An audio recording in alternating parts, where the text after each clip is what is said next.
Welcome back to San Diego Market Movers. I'm your host, Jason Yoss. I'm here with Del Raymond. Del, thanks for being here. Thank you for having me. Del, we talked a little bit off camera about you being a specialist in the probate and trust area of real estate. Mm-hmm. You've been in the game for a little minute. Tell me about your first real estate and trust transaction. Yeah, so my first trust transaction was in El Cajon. And it was a family who lost their mom. She was the last parent to have gone.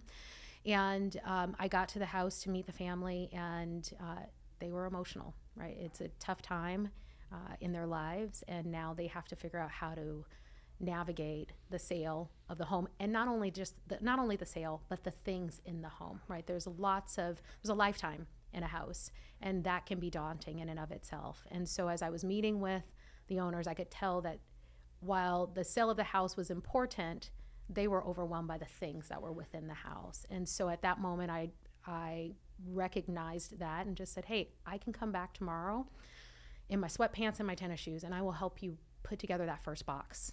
And I believe that that's what changed the course of our relationship with one another during that time, because that's what they needed, right? At the end of the day, they need to sell the home, but they need to get through the things first in order to get the home prepared. And I was ready to support her in that way. And to this day, I wish her a happy birthday every year. And she calls me her little angel because she remembers that day of us packing that box together, right? The transaction went the way that it went, and it went well. We got multiple offers. The home sold. But what stands out to her, in her mind, is the day I showed up in sweatpants to help her start packing her boxes. I love that connection that you just talked about right there. Let me ask you, and I know that every transaction has some kind of connection in a trust or a probate. Yeah. But for that scenario now, if you came across a client and a home that had items in it, how would you approach it now? 10 years later, you've been doing this for a minute. Yeah, very similarly, actually. And in fact, I'm working on 3 that have somewhat of a similar storyline, because most of my business is dealing with trusts. And so with that comes, legacy items in the house that now need to go somewhere. And so I start by, understanding what the needs are of that particular homeowner. The sale is always going to happen, right? And not only am I there to interview for that process, but also to show up for them and show them that I'm here to go the distance with the transaction, not just to sell the home, but to help them navigate every layer. So sometimes that looks like packing boxes.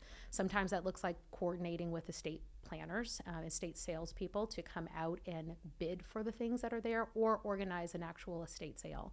Sometimes it's helping them find places to donate their items and send them to charities that are of worthy causes to that family that could be meaningful to them. I have one family right now that has a ton of trains in their home. And so we're working with the Railroad Museum and different communities like that to help them find good homes for some of the items that are in there, and that meant something to the family. So it starts by navigating what they have and what those needs are up front, and then we move into the conversations about the home and the values there. I can't tell you enough about not only hearing from you the connection that you have with your clients, but the empathy and ability to work through their specific need at that time. Every seller is different, but this seems to be on a whole nother level, and the way you've described it is amazing. I really kudos to you for the way you're approaching these. Del, thanks so much for being on. Thanks so much for talking us through how we would approach this type of transaction. Everybody, please reach out to Del. And thanks for tuning in this week, and we will see you next week.